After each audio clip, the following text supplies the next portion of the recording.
This is Luke Paulson, the Catholic Conservative, and welcome to the news of the week for October 19th, 2024. And if you enjoy these videos, do not forget to like, comment, and most importantly, subscribe for more.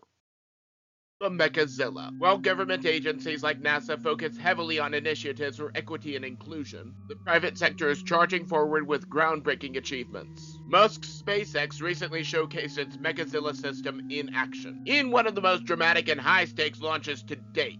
SpaceX launched the massive Super Heavy Starship rocket on an unpiloted test flight. For the first time, the mission saw the first stage of the rocket being caught midair by the colossal Mechazilla mechanical arms, mounted on the pad gantry in an unprecedented feat of engineering and precision. Meanwhile, the Starship upper stage continued around the Earth, re-entering over the Indian Ocean with a controlled splashdown, even as it endured re-entry temperatures nearing 3,000 degrees. This mission is not only a testament to SpaceX's technical prowess, but also a reminder of the cost savings private industries can achieve. NASA receives funding no matter the outcome, while Musk and his team must produce results to stay competitive. With a system like Mechazilla, reusable rockets are no longer science fiction. They are an economic reality where each successful mission saves millions of dollars.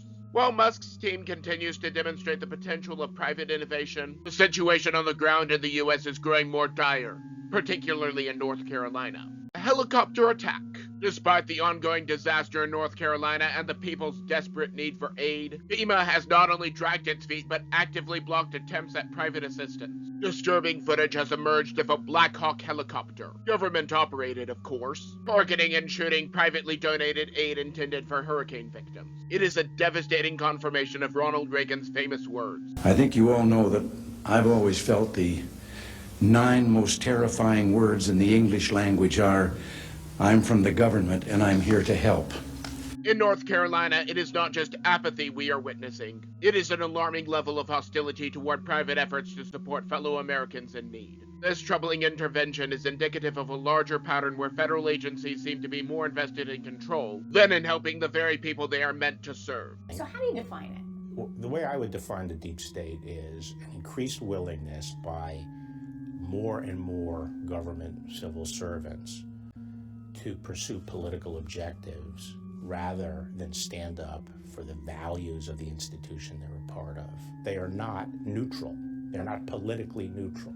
The same heavy-handedness can be seen in how our government approaches issues as basic as voter rolls. Virginia voter rolls. The Department of Justice recently filed a lawsuit against Virginia over its voter roll purging, claiming that it violates federal law. However, the underlying concern goes deeper than just numbers.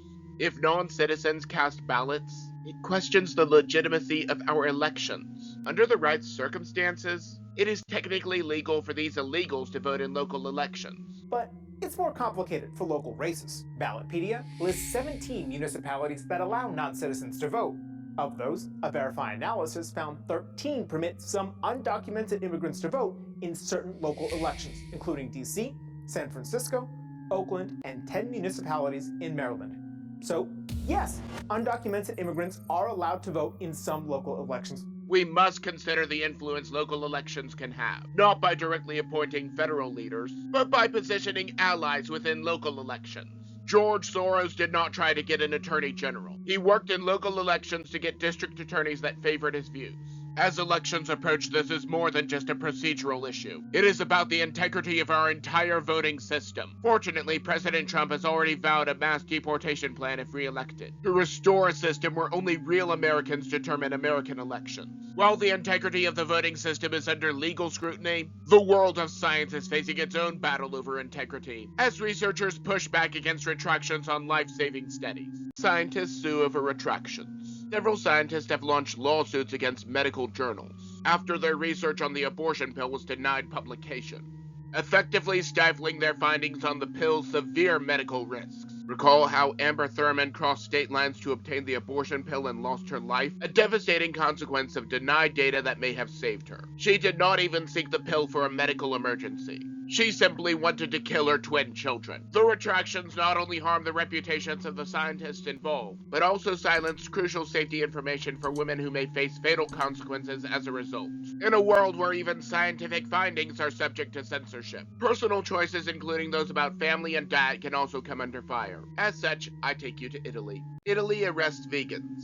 Back in January, the legislature of Italy tried to do some good, with the best of intentions. Sadly, things could only go wrong. Though it happened earlier this year, it recently appeared on my timeline. Italy's lawmakers considered imprisoning parents for up to 4 years if they impose a vegan diet on their children. While I believe a meat-based diet is healthier for children, the prospect of legal penalties for personal dietary choices is concerning. What if future administrations extend these regulations to outlaw meat altogether? We are already seeing instances where parents lose custody because of the child's imagination. If the government starts regulating what families put on their plates, where does the intrusion end? Thankfully, in the end, the idea died. As we reflect on the growing overreach into personal choices, it is essential to remember our history and celebrate the explorers who helped shape the world as we know it today. Columbus Day celebrates greatness. This past Monday was Columbus Day, and as usual, calls to replace it with Indigenous Peoples Day echoed across the nation. However, the accomplishments of explorers like Columbus extend beyond mere discovery. Because of the European explorers, the New World was made infinitely better. Not only were they brought salvation in Jesus, an end to the abominable human sacrifices. 3 weeks later. The Europeans brought property rights that created a system of law for negotiating land disputes, a written language so that their history would not be lost. Books for said written history. Many months later. Technological advancements like basic farm implements, as well as blacksmithing and metalwork, ranching rather than hunting down herds, in some cases even the wheel. So much later that the old narrator got tired of waiting and they had to hire a new one. And eventually things that we take for granted such as electricity, indoor plumbing, and even oil. Columbus's legacy is a testament to human exploration and progress, embodying values worth preserving as we look toward the future. However, some people like Cackling Kamala want us to stay in the mess that she and her boss made. Cackling Kamala's interview. Cackling Kamala recently sat down for an interview with Brett Bayer of Fox News. Granted, since they got rid of Tucker Carlson, it is clear that they are a member of Operation Mockingbird. Operation Mockingbird is here to remind you to never question the official narrative. But I digress. In typical fashion, she used much of her time to blame President Trump for everything that has gone wrong. Whenever there is good news about the economy, it is Brandon who gets the credit. But when things take a turn for the worse, the finger is pointed squarely at President Trump. Bayer did not allow her the usual free pass. Unlike other interviews where her interruptions go unchallenged, Bayer held his ground. It was clear that Harris struggled to keep up, and the narrative she was spinning did not hold. Sadly, her second-in-command is no better when it comes to facing scrutiny. As we shift focus to her running mate, we see a different set of issues on display. Tampon Tim cannot shoot. It is no secret that Democrats are working to disarm law-abiding Americans. In the words of Robert O'Rourke, yes, we're going to take your AR-15, your AK-47. We're not going to allow it to be used against our fellow Americans anymore. Of course, they will not stop at that, as the Democrats want to confiscate every gun under the sun. Yet Cackling Kamala and her running mate Tampon Tim claim to be proud gun owners. Attempting to appeal to gun owners, they have been pushing this narrative despite their anti-gun stance.